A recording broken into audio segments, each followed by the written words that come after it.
काकड आरती ब्रह्म चैतन्य नाथा, स्वामी चैतन्य नाथा। प्रेमानंदे सद्गुरु चरणी, प्रेमानंदे सद्गुरु चरणी, देवी माता।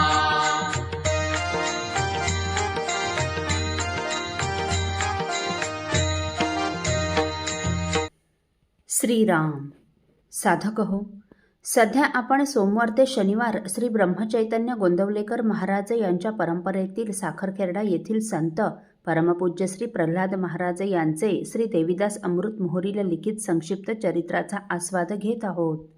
तसेच रविवारी श्री महाराजांच्या काही भक्तांचे अनुभव ऐकणार आहोत। श्री महाराजांचा आज वाढदिवस म्हणून परगावीचे काही भक्त मंदिरात मुक्कामास थांबले। तेव्हा रात्री श्री महाराजांचा पुढील वर्धापन दिन असाच साजरा करावा असा विचार काही भक्तांच्या मनात आला। त्यात चिखलीची भक्तमंडळी अग्रेसर होती। तेव्हा त्यांनी पुढाकार घेऊन श्री महाराजांचे यापुढील काही वाढदिवस आपण स्वखर्चाने चिखलीला करू असे ठरविले व दुसऱ्या दिवशी सकाळी श्री महाराजांकडे तशी अनुमती मागण्यास गेले। परंतु श्री महाराजांनी यापुढील म्हणजे 76वा वाढदिवस साजरा करू देण्यास नकार दर्शविला। परंतु चिखलीची मंडळी फार हट्टी होती व एवढ्यात हार मानणारी नव्हती। तेव्हा त्यांनी पुन्हा आपसात विचार करून ते परत श्री महाराजांकडे गेले आणि श्री महाराजांचे चरण धरून म्हणाले, महाराज, आम्ही काही मोजकेच ठराविक भक्त आमच्या खर्चाने हा वाढदिवस करू, तोही फक्त 3 दिवसाचा, माघवद्य त्रयोदशी ते माघवद्य अमावस्या। त्यात केवळ उपासना, नामजप आणि अन्नदान असेल। त्यासाठी आम्ही कुठल्याही प्रकारची वर्गणी करणार नाही। हे ऐकून भक्तवत्सल महाराजांनी भक्तप्रेमापुढे नमते घेतले व त्यांनी अशा रीतीने म्हणजे कुठलीही वर्गणी न करता वर्धापन दिनाच्या निमित्ताने उपासना व नामोत्सव करण्यास चिखलीकर भक्तमंडळींना अनुमती दिली। श्री महाराजांच्या कृपेने श्री सद्गुरू रामरायाचा जय जयकार करून चिखलीकर भक्तमंडळींनी पुढील 3 वर्षाच्या उत्सवाचे नारळ उचलले। असो, पी.यू. देशपांडे वकील हे मूळचे साखरखेर्डा येथील राहणारे असून वकिली व्यवसाय करण्यासाठी बुलढाण्याला राहत असत। त्यांची आई भागीरथी बाई या श्री महाराजांच्या गुरुबहीण होत्या। त्या सारखा जप करीत असत म्हणून श्री रामानंद महाराज तिला रामाबाई म्हणत असत। पुढे गावातील सर्व लोक तिला रामाबाईच म्हणू लागले व त्याच नावाने ओळखू लागले। पुढेही रामाबाई एप्रिल 1968ला दिवंगत झाली तेव्हा मुलांची भेट घ्यावी म्हणून श्री महाराज खेर्ड्याला त्यांच्या घरी गेले। रामाबाईबद्दल बोलून झाल्यावर महाराजांच्या नुकत्याच संपन्न झालेल्या अमृत महोत्सवाचा विषय निघाला। तेव्हा वकील साहेब महाराजांना म्हणाले, महाराज, आपला अमृत महोत्सव साखरखेर्ड्यालाच साजरा झाला, परंतु किती आश्चर्य आहे पहा, इथल्या लोकांनी मला या उत्सवाबद्दल आधी काहीही कळवलं नाही। हा उत्सव झाल्यानंतरच मला कळलं।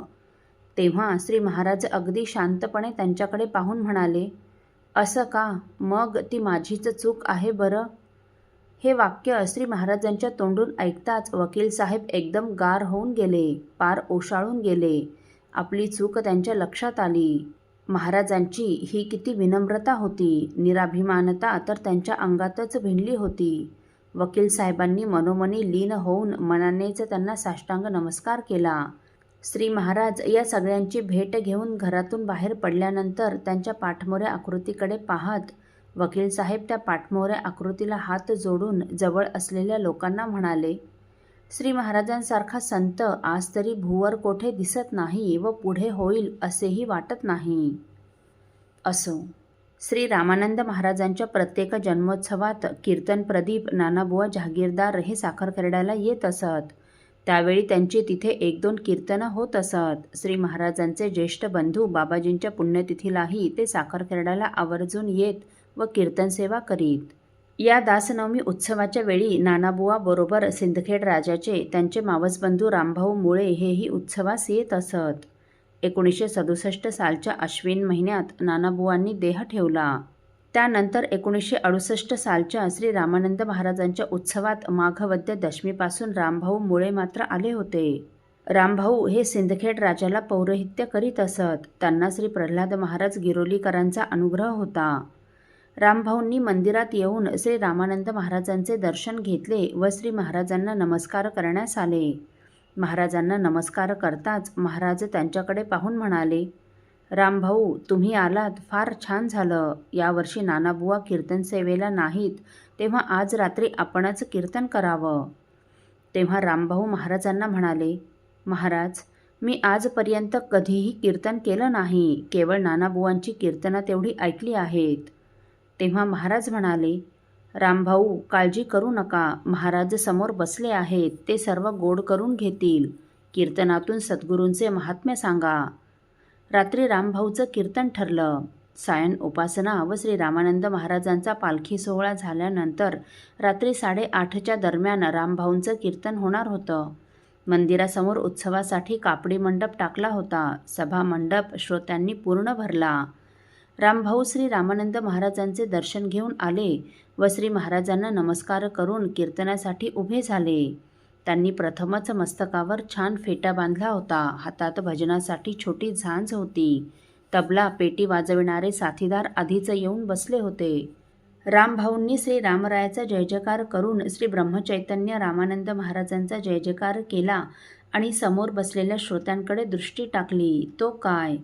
समोर वेदशास्त्र संपन्न तुकाराम गुरु धर्माधिकारी, अण्णाजी माई, महामहोपाध्याय यज्ञेश्वर शास्त्री कस्तुरे आणि साक्षात परब्रह्म स्वरूप असणारे श्री महाराज बसलेले आणि कीर्तन श्रवणासाठी दाटीवाटीने बसलेला श्रोतृवर्ग.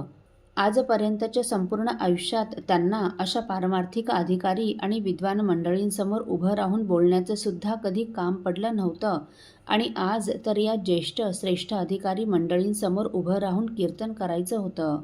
त्यामुळे त्यांच्या मनावर एक प्रकारचं दडपण आल्यासारखं होऊन त्यांचे पाय लटपटायला लागले. शरीराला कंप सुटला.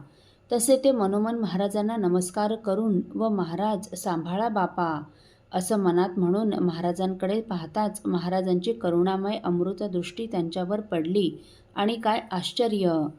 अहो, काही क्षणापूर्वी शरीराला कंप सुटलेले रामभाऊ अंगात एकदम चैतन्याचा संचार झाल्यासारखे होऊन त्यांनी खड्या परंतु गोड आवाजात मंगलाचरण केलं आणि संतश्रेष्ठ श्री तुकाराम महाराजांचा सद्गुरू वाचोनी सापडेना सोय, धरावे ते पाय आधी आधी हा अभंग निरूपणासाठी घेतला. हा अभंग गाताना त्यांचा छान सूर लागला होता आणि आधी वाटणारी भीती तर पार निघूनच गेली होती.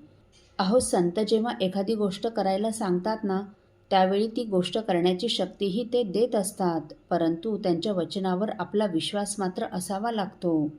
श्री सद्गुरूंची महती विशद करणारा पूर्वरंग व तशीच उत्तररंगाची अत्यंत सुरेख मांडणी त्यांनी केली.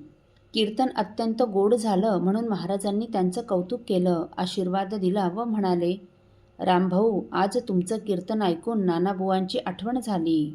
श्री महाराजांच्या कृपेने अत्यंत गोड असं त्यांचं कीर्तन झालं. नानाबुवांची अनेक कीर्तनं त्यांनी ऐकली होती, म्हणजे त्यांची श्रवणभक्तीही झाली होतीच. आज महाराजांच्या परमकृपेने त्यांची कीर्तन भक्तीही सुफळ झाली. रामभाऊंनी त्यांच्या आत्तापर्यंतच्या आयुष्यात श्री महाराजांच्या आज्ञेने हे पहिलंच कीर्तन केलं होतं. अहो, ते कीर्तन म्हणजे श्री महाराजांचा कृपाप्रसाद होता. दुसऱ्या दिवशी महाराजांनी त्यांना धोतरजोडा, शाल, श्रीफळ व बिदागी देऊन त्यांचा सत्कार केला आणि कीर्तन सेवेसाठी पुढील वर्षाच्या उत्सवास येण्याचं निमंत्रणही दिलं. तेव्हापासून रामभाऊंनी कीर्तनं करण्यास सुरुवात केली आणि लवकरच ते उत्तम कीर्तनकार म्हणून प्रसिद्धी पावले. पुढे आकाशवाणी केंद्रावर त्यांची अनेक कीर्तने झाली. आपल्या कीर्तनाविषयी बोलताना, यात माझं काहीही कर्तृत्व नसून ही सर्व केवळ श्री महाराजांची कृपा आहे. मला हा महाराजांनी दिलेला कीर्तन प्रसाद आहे असंच ते शेवटपर्यंत सर्वांना सांगत असत. श्री महाराजांवर त्यांची दृढ श्रद्धा होती.